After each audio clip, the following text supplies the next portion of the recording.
Regardez-moi ce setup de ouf. Ah là, c'est mieux comme ça.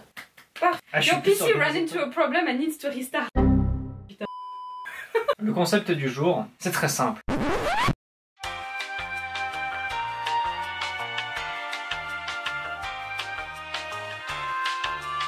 Déjà, j'ai envie de parler de la mondialisation, j'ai envie de parler du monde. C'est beau, putain, non, j'ai pas Le monde, c'est beau, dans 30 ans, il n'y aura plus.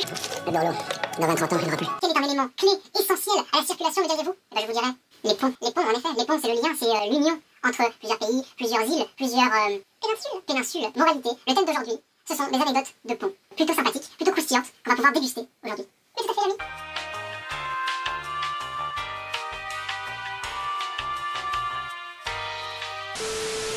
Moi je sais pas quel pont il a choisi, il ne sait pas quel pont j'ai choisi. Donc voilà, c'est la surprise pour tout le monde. Oh mon dieu, le suspense, oh là là là là. Alors donc, nous allons commencer avec un pont qui se situe en Chine. Je te présente le pont d'Anji. Oh, sympa. Il s'appelle aussi le pont de Zhaozhou. C'est un pont qui fait 37,47 mètres. C'est aussi le plus vieux pont de Chine et le plus vieux pont en maçonnerie du monde. Historiquement, il a été construit par Li Shun et il est achevé en 605. C'est un très vieux pont. C'est un très vieux pont. C'est aussi un bijou d'architecture. La manière dont la courbe est faite fait qu'il utilise 40% moins de pierre qu'un pont normal de la même taille et qu'il est donc moins lourd et qui permet aussi un trafic fluvial en dessous beaucoup plus fluide.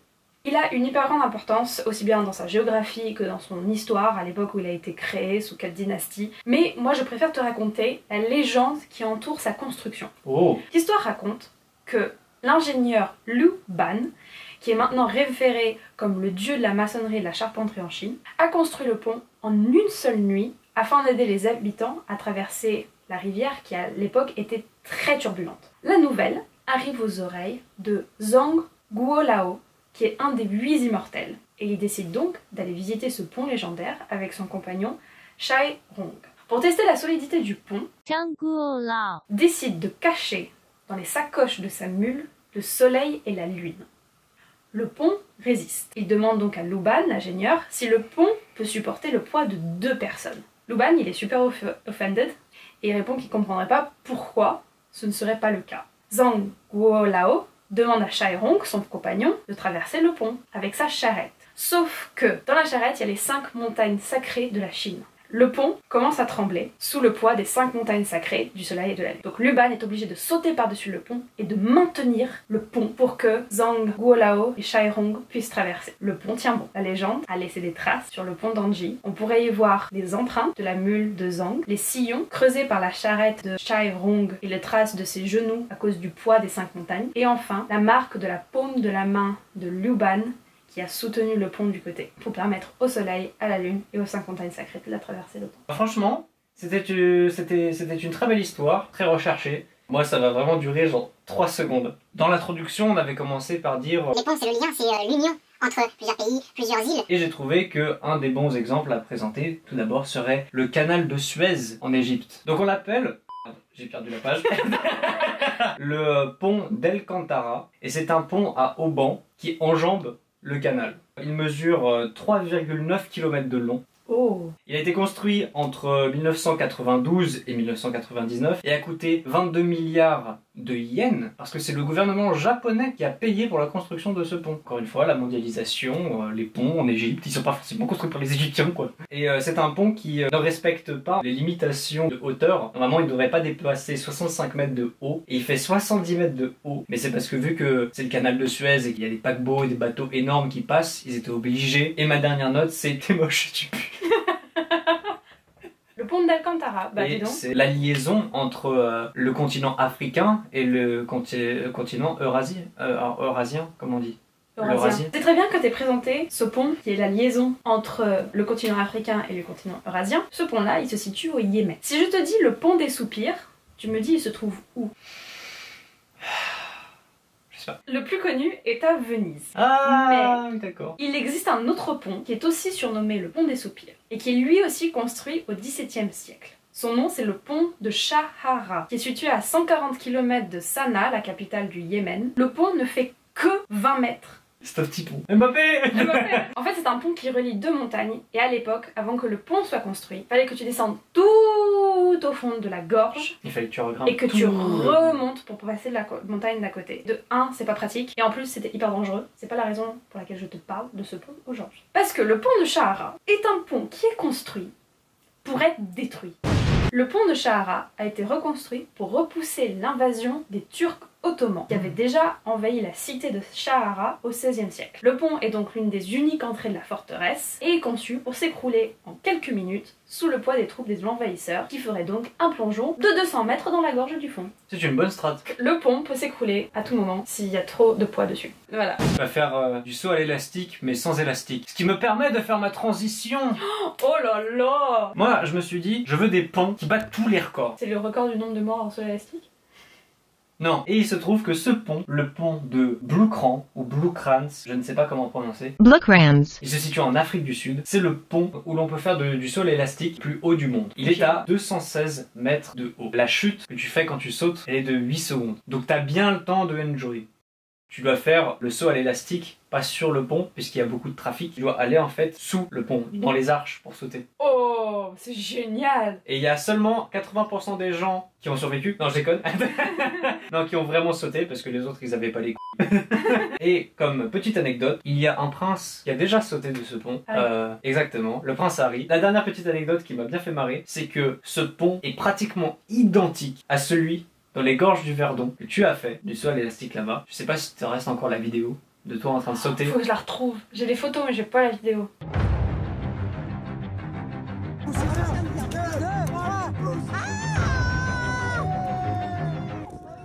Elle a bien sauté.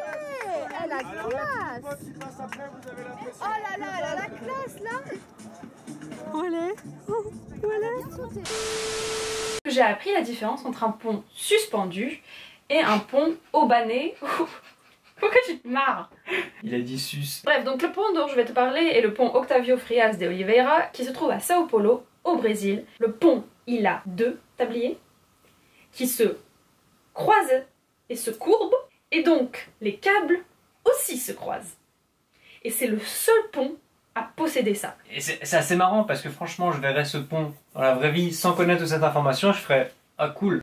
Mais maintenant, je trouve ça absolument incroyable. Une anecdote qui m'a fait hyper marrer, c'est que c'est un pont extrêmement vandalisé. Il a ouvert en 2008. En 2011, 6 km de câbles ont été volés. Ça représente 117 000 $. En 2012, 94 des 142 projecteurs, soit 70% des projecteurs de lumière du pont, ont été volés. Il faudra donc 90 jours et 250 000 $ pour rallumer tout le pont. Tu m'expliques. De 1, comment tu voles 6 km de câbles et 94 projecteurs?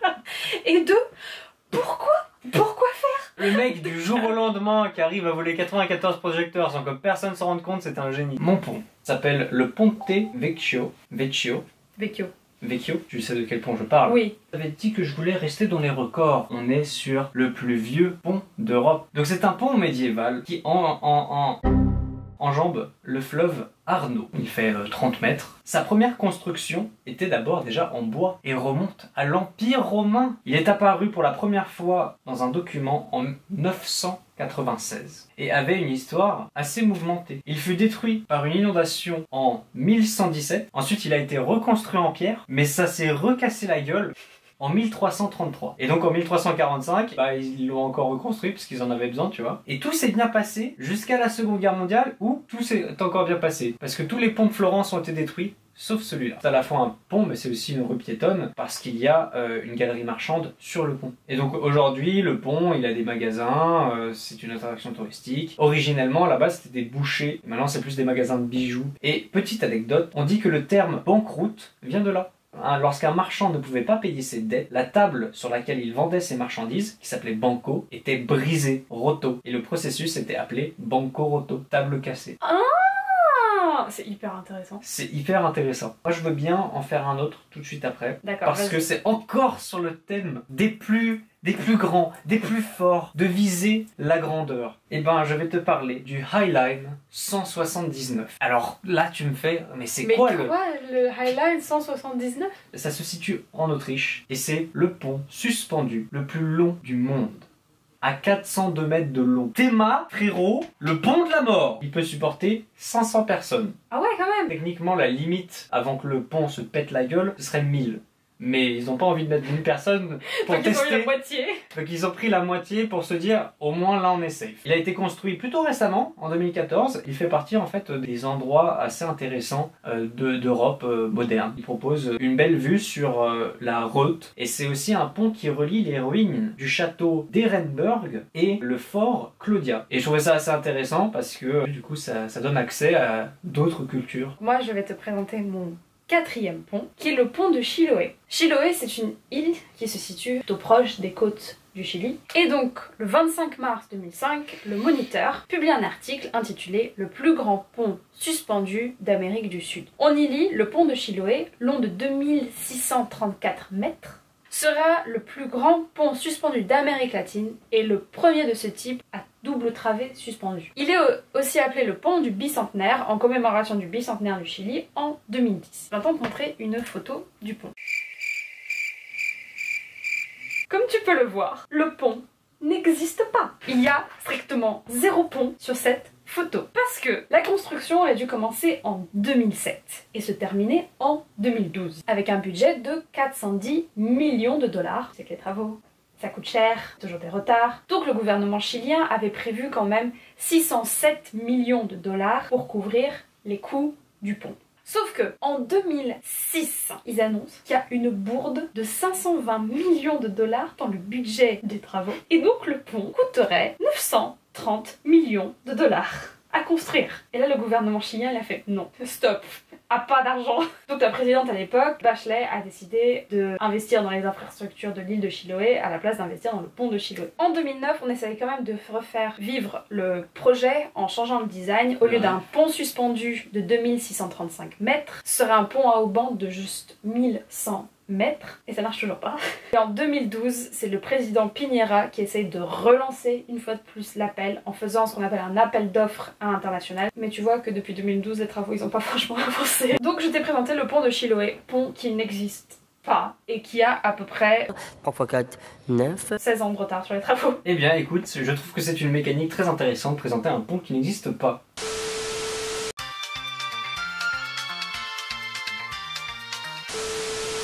Je vais te parler du Harbour Bridge ou pont de Sydney. Pas vraiment prouvé pour l'Océanie, un pont un peu obscur avec des légendes, tout ça. Donc je te présente celui qui est le plus connu du continent, qui est aussi surnommé le porte-manteau. Et il surplombe donc la baie de Sydney. Alors, on était dans les records, il en tient quand même pas mal. C'est le 7e plus long pont en arc du monde. C'était le pont le plus large du monde avec 48,8 mètres de largeur. Et c'est le pont qui a la plus haute arche en acier, s'élève à 134 mètres au-dessus du niveau de la mer. Et jusqu'en 1967, c'était la structure la plus élevée de la ville de Sydney. Alors moi, ce que je voulais te raconter sur ce pont, c'est ce qui s'est passé le jour de son inauguration. Le samedi 19 mars 1932 doit se dérouler l'inauguration du pont de Sydney. Après 9 ans de construction, il y a 2 cérémonies qui doivent se dérouler. Une à l'entrée sud, où le ruban sera coupé par le premier ministre de Nouvelle-Galles du Sud, et une à l'entrée nord, par le maire de North Sydney. Seulement, juste avant de pouvoir couper le ruban, Jack Lang se fait zibber par un mec qui s'appelle Francis de Groot, qui déboule à cheval et coupe le ruban avec son épée au nom des citoyens de la Nouvelle-Galles du Sud. Donc le gars est sur le point de faire coupe-coupe, et un autre qui débarque à cheval qui fait zip et qui lui vole la vedette. Francis de Groot est arrêté très rapidement, le ruban est vite fait rafistolé, et la cérémonie officielle, tout se déroule bien. Il faut savoir que le Francis, il faisait partie d'un groupe paramilitaire fasciste qui s'appelait le New Guard et qui était donc opposé aux politiques de gauche que conduisait Jack Lang, et donc il a décidé d'aller lui casser les pieds. La cérémonie, à l'entrée nord, tu te rappelles qu'il y avait 2 cérémonies, elle s'est déroulée sans aucun problème. Hubert Primrose a pu couper son ruban. Ce qu'on a découvert plus tard, c'est que Hubert Primrose faisait aussi partie de ce groupe paramilitaire fasciste du New Guard. Son rôle dans l'incident de l'inauguration du pont de Sydney n'a pas été prouvé. On ne sait pas s'il avait eu un rôle ou même s'il en avait connaissance, mais il faisait quand même partie du même groupe. Francis de Groot s'en tire avec 5 livres d'amende. Mais en plus, le verdict a ensuite été annulé, parce qu'il a fait appel. Francis attaqué le commissaire de police pour arrestation injustifiée. Il a gagné. Il est reparti avec un règlement extrajudiciaire dont le montant n'a jamais été révélé. En gros, tu donnes tant d'argent et tu fermes ta gueule. Donc non seulement il a coupé le ruban avec son cheval, mais c'est lui qui a récupéré de la thune. Incroyable. D'accord. Donc voilà, moi c'était mon dernier pont. Et ben moi je vais finir sur le pont le plus connu des États-Unis, le Gold. C'est faux. Parce que quand tu regardes les ponts les plus connus aux États-Unis, il y a le Golden Gate Bridge, le Washington Bridge, le Brooklyn Bridge, le Queensboro Bridge, je sais plus. Mais tous ces ponts ne m'ont pas intéressé. Je vais te parler du pont Tacoma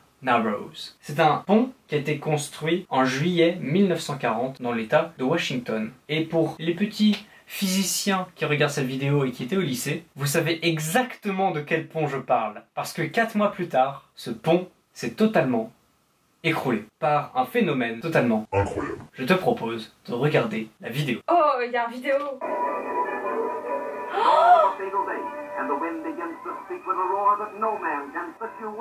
Mais il y a un mec qui est en train de filmer là-dessus en plus. Il y a une voiture dessus, hein.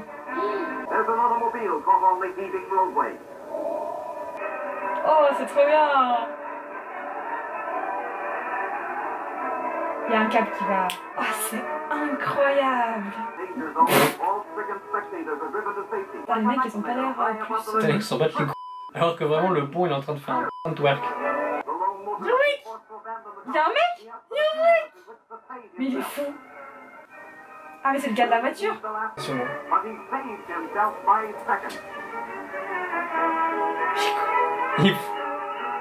C'est le mec blasé, quoi. Et le pont est cassé, là. Ah ouais.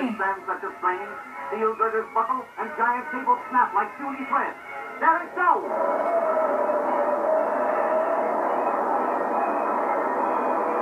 là, t'as vu? Ah ouais. Ça continue de tourner.